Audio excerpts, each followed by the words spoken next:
पंजाबियों ਚੱਕ ਦੋ ਫੱਟੇ ਨੱਪ ਦੋ ਕਿੱਲੀ ਤੇ ਚਲੋ ਸਾਰੇ ਦਿੱਲੀ।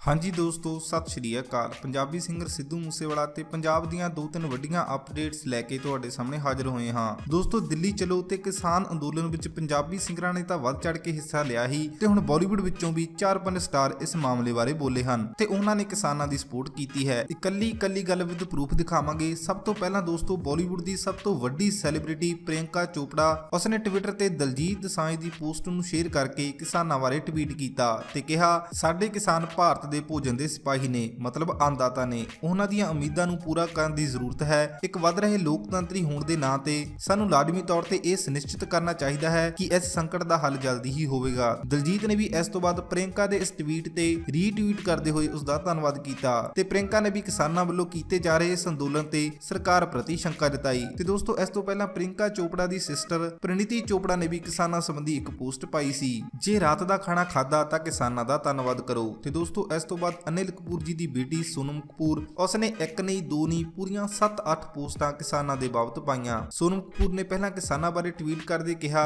ਜਦੋਂ ਖੇਤੀ ਸ਼ੁਰੂ ਹੁੰਦੀ ਹੈ ਉਸ ਤੋਂ ਬਾਅਦ ਹੀ ਹੋਰ ਕਲਾਮਾਂ ਦਾ ਪਾਲਣਾ ਹੁੰਦਾ ਹੈ, ਮਤਲਬ ਖੇਤੀ ਤੋਂ ਬਾਅਦ ਹੀ ਬਾਕੀ ਕਿੱਤੇ ਚੱਲਦੇ ਹਨ ਤੇ ਇਸ ਕਰਕੇ ਹੀ ਕਿਸਾਨ ਮਨੁੱਖੀ ਸੱਭਿਅਤਾ ਦਾ ਮੁੱਢ ਨੇ। ਤੇ ਦੋਸਤੋ, ਸੋਨਮ ਕਪੂਰ ਨੇ ਤਾਂ ਕਿਸਾਨਾਂ ਨੂੰ ਉੱਚਾ ਰੁਤਬਾ ਦੇ ਦਿੱਤਾ ਤੇ ਮੁੱਢ ਦੱਸਿਆ, ਪਰ ਸਾਡੀ ਸਰਕਾਰ ਇਹ ਕੰਮ ਕਦੋਂ ਕਰੂ। ਇਸ ਤੋਂ ਬਾਅਦ ਜਦੋਂ ਉਸ ਨੂੰ ਦਿੱਲੀ ਧਰਨਿਆਂ ਦਾ ਪਤਾ ਲੱਗਿਆ ਤਾਂ ਸੋਨਮ ਕਪੂਰ ਜੀ ਫਿਲਹਾਲ ਤਾਂ ਲੰਡਨ ਵਿੱਚ ਹੈ। ਉਸਨੇ ਪੋਸਟ ਪਾ ਕੇ ਕਿਹਾ ਕਿ ਇੰਡੀਆ ਵਿੱਚ ਚੱਲ ਕੀ ਰਿਹਾ ਤੇ ਇਸ ਤੋਂ ਬਾਅਦ ਸਰਕਾਰ ਨੂੰ ਯਾਦ ਕਰਵਾਉਂਦੇ ਹੋਏ ਕਿਹਾ ਕਿ ਜਿਹੜਾ ਹੁਣ ਪ੍ਰੋਟੈਸਟ ਦਿੱਲੀ ਵਿੱਚ ਹੋ ਰਿਹਾ ਇਹ ਇਤਿਹਾਸ ਬਣ ਚੁੱਕਾ ਹੈ ਤੇ ਇਹਨਾਂ ਇਕੱਠ ਕਿਸੇ ਵੀ ਪ੍ਰੋਟੈਸਟ ਵਿੱਚ ਅੱਜ ਤੱਕ ਨਹੀਂ ਹੋਇਆ। 250 ਮਿਲੀਅਨ ਕਿਸਾਨ ਇਸ ਅੰਦੋਲਨ ਵਿੱਚ ਸ਼ਾਮਲ ਨੇ ਤੇ ਦੋਸਤੋ, ਪੰਜਾਬ ਨੇ ਇਤਿਹਾਸ ਰਚ ਦਿੱਤਾ ਤੇ ਜੋ ਕਹਾਣੀਆਂ ਅਸੀਂ ਪਹਿਲਾਂ ਕਿਤਾਬਾਂ ਵਿੱਚ ਪੜ੍ਹਦੇ ਸੀ ਸਿੱਖਾਂ ਬਾਰੇ, ਉਹ ਅੱਜ ਦਿੱਲੀ ਦੀ ਧਰਤੀ ਤੇ ਅੱਖੀ ਦੇਖਣ ਨੂੰ ਮਿਲ ਰਹੀਆਂ ਨੇ। ਸੋ ਕਿਸਾਨਾਂ ਦੀ ਜਿੱਤ ਹੋਵੇਗੀ। ਸੋ ਸਰਕਾਰ ਨੂੰ ਕਿਸਾਨਾਂ ਅੱਗੇ ਗੋਡਣੇ ਲਾਉਣੇ ਹੀ ਪੈਣਗੇ। ਤੇ ਦੋਸਤੋ, ਇਸ ਤੋਂ ਇਲਾਵਾ ਸੋਨਮ ਕਪੂਰ ਨੇ ਆਪਣੀ ਪੋਸਟ ਰਾਹੀਂ ਜਿਹੜੇ ਵੀ ਉਸਦੇ ਫੈਨ ਨੇ ਉਹਨਾਂ ਨੂੰ ਇਹ ਬਿੱਲ ਸਮਝਾਇਆ ਤੇ ਇਹ ਵੀ ਕਿਹਾ ਕਿ ਤੁਸੀਂ ਸੋਸ਼ਲ ਮੀਡੀਆ ਤੇ ਇਸ ਦਾ ਵੱਧ ਤੋਂ ਵੱਧ ਪ੍ਰਚਾਰ ਕਰੋ। ਦਿੱਲੀ ਚਲੋ, ਫਾਰਮਰ ਪ੍ਰੋਟੈਸਟ, ਇਹਨਾਂ ਨੂੰ ਟ੍ਰੈਂਡ ਕਰਵਾਓ ਤੇ ਜੇ ਕੋਈ ਦਾਨ ਕਰਨਾ ਚਾਹੁੰਦਾ ਹੈ ਤਾਂ ਖਾਲਸਾ ਏਡ ਕਿਸਾਨੀ ਇਹਨਾਂ ਸੰਸਥਾਵਾਂ ਨੂੰ ਦਾਨ ਕਰ ਸਕਦਾ ਹੈ। ਤੇ ਦੋਸਤੋ, ਸੋਨਮ ਕਪੂਰ ਦੀਆਂ ਇਹਨਾਂ ਪੋਸਟਾਂ ਤੋਂ ਬਾਅਦ ਪੰਜਾਬੀ ਸਿੰਗਰ ਨਿਮਰਤ ਖਹਿਰਾ, ਅਮਰਤ ਮਾਨ, ਸਿੱਧੂ ਤੇ ਬਾਕੀ ਸਾਰਿਆਂ ਨੇ ਹੀ ਇਸ ਦਾ ਧੰਨਵਾਦ ਕੀਤਾ।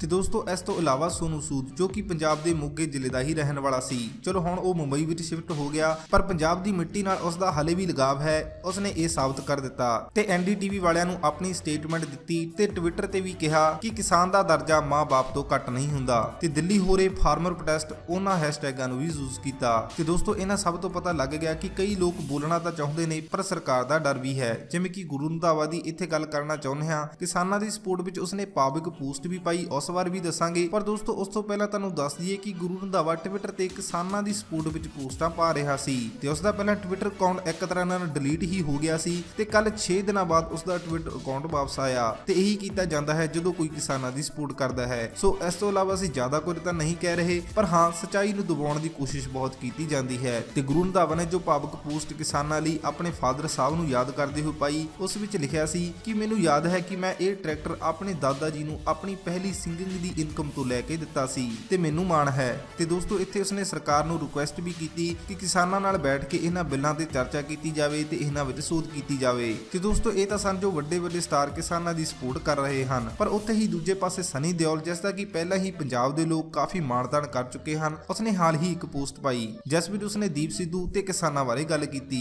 मेरी पूरी दुनिया से बेनती है कि ये किसान और हमारी सरकार का मामला है, इसके बीच में कोई ना आए क्योंकि दोनों आपस में बातचीत करके इसका हल निकालेंगे। मैं जानता हूँ कई लोग इसका फायदा उठाना चाहते हैं और वो लोग अड़चल डाल रहे हैं। वह किसान के बारे में बिल्कुल नहीं सोच रहे, उनका अपना ही खुद का कोई स्वार्थ हो सकता है। दीप सिद्धू जो चुनाव के वक्त मेरे साथ था, लंबे समय से मेरे साथ नहीं है। वो जो कुछ कह रहा है और कर रहा है वो खुद अपनी इच्छा अनुसार कर रहा है। मेरा उसकी किसी भी गतिविधि से कोई संबंध नहीं है। मैं अपनी पार्टी और किसान के साथ हूँ और हमेशा किसानों के साथ रहूंगा। हमारी सरकार ने हमेशा किसानों के भले के बारे में ही सोचा है और मुझे यकीन है कि सरकार उनके साथ बातचीत करके सही नतीजे पर पहुंचेगी।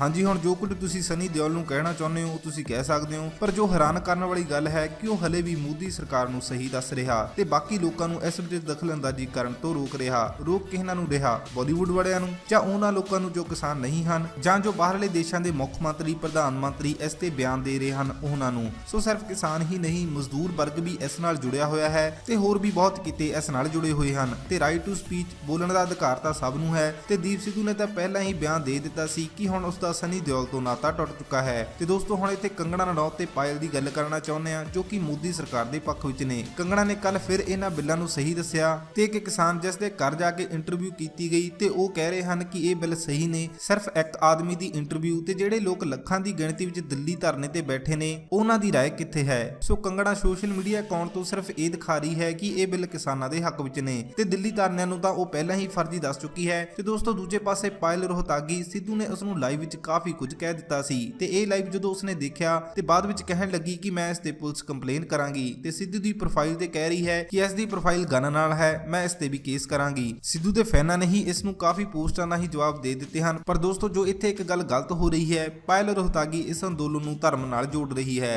ਤੇ ਜੋ ਲੋਕ ਇਹ ਪ੍ਰੋਟੈਸਟ ਕਰ ਰਹੇ ਹਨ ਉਹਨਾਂ ਨੂੰ ਅੱਤਵਾਦੀ ਜਾਂ ਖਾਲਿਸਤਾਨੀ ਦੱਸ ਰਹੀ ਹੈ, ਜਦਕਿ ਦਲਜੀਤ ਦੋਸਾਂਝ ਤਾਂ ਹੱਥ ਜੋੜ ਕੇ ਬੇਨਤੀ ਕਰ ਚੁੱਕਾ ਹੈ ਕਿ ਇੱਥੇ ਕੋਈ ਧਰਮ ਦੀ ਗੱਲ ਨਹੀਂ ਹੋ ਰਹੀ, ਸਿਰਫ ਕਿਸਾਨਾਂ ਦੇ ਹਿੱਤ ਦੀ ਗੱਲ ਹੋ ਰਹੀ ਹੈ। ਤੇ ਪਾਇਲ ਨੂੰ ਜੇ ਕੋਈ ਪੁੱਛਣ ਵਾਲਾ ਹੋਵੇ ਕਿ ਜੋ ਦਿੱਲੀ ਧਰਨੇ ਤੇ ਲੱਖਾਂ ਕਰੋੜਾਂ ਦੀ ਗਿਣਤੀ ਵਿੱਚ ਲੋਕ ਬੈਠੇ ਹਨ ਉਹ ਗਲਤ ਨੇ ਤੇ ਤੂੰ ਤੇ ਕੰਗਣਾ ਸਹੀ ਹੋ, ਸਿਰਫ ਪੰਜਾਬ ਤੇ ਹਰਿਆਣਾ ਵਿੱਚ ਹੀ ਨਹੀਂ ਇਹ ਪ੍ਰੋਟੈਸਟ ਹੋ ਰਿਹਾ, ਨੈਸ਼ਨਲ ਮੀਡੀਆ ਤਾਂ ਇਸ ਨੂੰ ਦਿਖਾ ਹੀ ਨਹੀਂ ਰਿਹਾ। ਬਾਕੀ ਸਾਊਥ ਵਾਲੀਆਂ ਸਟੇਟਾਂ ਵਿੱਚ ਕਿਸਾਨਾਂ ਨੂੰ ਨਾਕਿਆਂ ਤੇ ਹੀ ਰੋਕਿਆ ਜਾ ਰਿਹਾ ਹੈ ਤੇ ਮੀਡੀਆ ਇਹ ਗੱਲ ਨਹੀਂ ਦਿਖਾ ਰਿਹਾ ਕਿਉਂਕਿ ਉੱਥੇ ਮੋਦੀ ਸਰਕਾਰ ਹੈ। ਲੋਕ ਬਲਦਾਂ ਤੇ ਗੱਡਿਆਂ ਤੇ ਵੱਖਰੇ ਸਟੇਟਾਂ ਤੋਂ ਦਿੱਲੀ ਪਹੁੰਚ ਰਹੇ ਹਨ। ਇਹ ਗੱਲ ਕਿਸੇ ਨੈਸ਼ਨਲ ਮੀਡੀਆ ਵਾਲਿਆਂ ਨੇ ਨਹੀਂ ਦੱਸਣੀ। ਕਾਰਪੋਰੇਟ ਤੇ ਸਰਕਾਰ ਦੇ ਪੈਸਿਆਂ ਨੇ ਇਹਨਾਂ ਦਾ ਮੂੰਹ ਬੰਦ ਕੀਤਾ ਹੋਇਆ ਹੈ। ਸੋ ਇਹ ਨਾ ਸਮਝਿਆ ਜਾਵੇ ਕਿ ਸਿਰਫ ਪੰਜਾਬ ਦੇ ਲੋਕਾਂ ਨੂੰ ਇਸ ਤੋਂ ਦਿੱਕਤ ਹੈ, ਸਾਰੇ ਕਿਸਾਨ ਹੀ ਇਹਨਾਂ ਬਿੱਲਾਂ ਦਾ ਵਿਰੋਧ ਕਰ ਰਹੇ ਨੇ। ਤੇ ਜੇ ਕੋਈ ਸਮਝ ਵੀ ਰਿਹਾ ਕਿ ਹਾਂ ਸਿਰਫ ਪੰਜਾਬ ਦੇ ਕਿਸਾਨਾਂ ਨੂੰ ਇਸ ਤੋਂ ਦਿੱਕਤ ਹੈ ਤਾਂ ਭਰਾਵੋ ਪੰਜਾਬ ਤੋਂ ਵੱਧ % ਕਣਕ ਪੰਜਾਬ ਵਿੱਚੋਂ ਹੀ ਪੈਦਾ ਹੁੰਦੀ ਹੈ, ਪੂਰੇ ਇੰਡੀਆ ਦੇ ਬਾਕੀ ਸਟੇਟ ਚਾਹੇ ਮਿਲਾ ਲਵੋ। ਸੋ ਇਹਨਾਂ ਤੱਥਾਂ ਨੂੰ ਇੱਕ ਵਾਰ ਜ਼ਰੂਰ ਦੇਖਿਆ ਜਾਵੇ। ਤੇ ਦੋਸਤੋ ਅਮਰਤ ਮਾਨ ਵੀ ਪਹਿਲਾਂ ਕਦੇ ਵੀ ਕਿਸੇ ਵਿਵਾਦ ਤੇ ਨਹੀਂ ਬੋਲਿਆ, ਉਹ ਵੀ ਲਾਈਵ ਆ ਕੇ ਨੈਸ਼ਨਲ ਮੀਡੀਆ ਨੂੰ ਸਵਾਲ ਜਵਾਬ ਕਰ ਰਿਹਾ ਹੈ ਕਿ ਕਈ ਮੈਂ ਦੇਖ ਰਿਹਾ ਸੋਸ਼ਲ ਮੀਡੀਆ ਤੇ ਕਈ ਲੋਕ ਇਸ ਚੀਜ਼ ਨੂੰ ਇਸ ਅੰਦੋਲਨ ਨੂੰ ਬਦਨਾਮ ਕਰਨ ਦੀ ਇਦਾਂ ਟਰਾਈ ਕਰ ਰਹੇ ਆ ਕਿ ਯਾਰ ਇਹ ਹਿੰਦੂ ਸਿੱਖ ਮਸਲਾ, ਇਹ ਰਿਲੀਜੀਅਸ ਹੋ ਗਿਆ। ਇਹ ਕਦੇ ਵੀ ਰਿਲੀਜੀਅਸ ਅੰਦੋਲਨ ਨਹੀਂ ਸੀ, ਇਹ ਸਿਰਫ ਕਿਸਾਨਾਂ ਲਈ ਸੀ, ਕਿਸਾਨਾਂ ਦੇ ਹੱਕਾਂ ਲਈ ਸੀ। ਹਿੰਦੂ ਭਰਾ, ਸਿੱਖ ਭਰਾ, ਸਾਰੇ ਧਰਮ ਇੱਕ ਨੇ ਤੇ ਸਾਰੇ ਭਰਾ ਇਕੱਠੇ ਹੋ ਕੇ ਗਲਤ ਨੂੰ ਗਲਤ ਕਹਿ ਰਹੇ ਨੇ, ਚਾਹੇ ਉਹ ਕਿਸੇ ਵੀ ਧਰਮ ਦਾ ਹੋਵੇ। ਕਿਸਾਨਾਂ ਦੇ ਹੱਕ 'ਚ ਖੜਾ, ਪਹਿਲਾ ਧਰਮ ਕਿਸਾਨੀ ਆ। ਸੋ ਇਸ ਚੀਜ਼ ਨੂੰ ਬਦਨਾਮ ਕਰਨ ਦੀ ਟਰਾਈ ਕੀਤੀ ਜਾ ਰਹੀ ਹੈ। ਆਪਾਂ ਇਸ ਚੀਜ਼ ਤੋਂ ਬਚਣਾ ਐਂਡ ਬੌਖਲਾ ਕੇ ਜਿਹੜੇ ਵੀ ਮੇਰੇ ਵੀਰ ਮੀਡੀਆ ਨੂੰ ਇੰਟਰਵਿਊਜ਼ ਦੇ ਰਹੇ ਨੇ ਜਾਂ ਆਪਣੇ ਬਿਆਨ ਦਰਜ ਕਰਵਾ ਰਹੇ ਨੇ, ਆਪਾਂ ਐਕਸਾਈਟਮੈਂਟ ਦੇ ਵਿੱਚ ਆ ਕੇ ਕੋਈ ਵੀ ਇੱਦਾਂ ਦਾ ਬਿਆਨ ਨਹੀਂ ਦੇਣਾ ਜਿਹਦੇ ਨਾਲ ਗਲਤ ਮੈਸੇਜ ਆਵੇ। ਕੋਈ ਨੈਸ਼ਨਲ ਮੀਡੀਆ ਤਾਂ ਭਾਲਦਾ ਕਿ ਆਪਣੇ ਮੂੰਹ 'ਚੋਂ ਕੁਛ ਇੱਦਾਂ ਦਾ ਨਿਕਲੇ ਐਂਡ ਆਪਣਾ ਅੰਦੋਲਨ ਹੈ ਜਿਹੜਾ ਉਹ ਬਦਨਾਮ ਹੋਵੇ, ਪਰ ਇਹ ਨਹੀਂ ਹੋਣ ਦੇਣਾ। ਆਪਾਂ ਪੜ੍ਹੀ ਲਿਖੀ, ਦੇਖੋ ਜੀ ਨੈਸ਼ਨਲ ਮੀਡੀਆ ਤਾਂ ਇਹ ਚਾਹੁੰਦਾ ਕਿ ਕੁਛ ਇੱਦਾਂ ਦੀਆਂ ਗੱਲਾਂ ਹੋਣ ਤੇ ਉਹਨਾਂ ਕੋਲੇ ਕੋਈ ਮੌਕਾ ਮਿਲੇ, ਪੁਆਇੰਟ ਮਿਲੇ, ਪਰ ਪੜ੍ਹੇ ਲਿਖੇ ਨੌਜਵਾਨ ਆਪਾਂ ਪੜ੍ਹੀ ਲਿਖੀ ਕੌਮ ਨੂੰ ਬਿਲੋਂਗ ਕਰਦੇ ਹਾਂ ਐਂਡ ਆਪਾਂ ਪ੍ਰੋਟੈਸਟ ਕਰਕੇ ਇਹ ਸਾਬਤ ਕੀਤਾ ਕਿ ਪੀਸਫੁਲੀ ਪ੍ਰੋਟੈਸਟ ਕਿੱਦਾਂ ਕੀਤੇ ਜਾਂਦੇ। ਐਂਡ ਜੇ ਲਾਠੀ ਚਾਰਜ ਹੋ ਰਿਹਾ ਸੀ ਤਾਂ ਉੱਥੇ ਜੇ ਫੋਰਸ ਲੱਗੀ ਹੋਈ ਸੀ ਉਹਨਾਂ ਨੂੰ ਵੀ ਲੰਗਰ ਛਕਾਇਆ। ਇੱਕ ਬਜ਼ੁਰਗ ਬਾਬਾ ਜੀ ਦੀ ਮੈਂ ਇੰਟਰਵਿਊ ਦੇਖੀ, ਉਹ ਇੱਕ ਰਿਪੋਰਟਰ ਨੂੰ ਕਹਿ ਰਿਹਾ ਕਿ ਯਾਰ ਤੂੰ ਜਿੱਦਾਂ ਦੀ ਮਰਜ਼ੀ ਸਾਡੀ ਖਬਰ ਲਾ ਦੀ ਪਰ ਪਹਿਲਾਂ ਪ੍ਰਸ਼ਾਦਾ ਛਕ ਕੇ ਜਾ।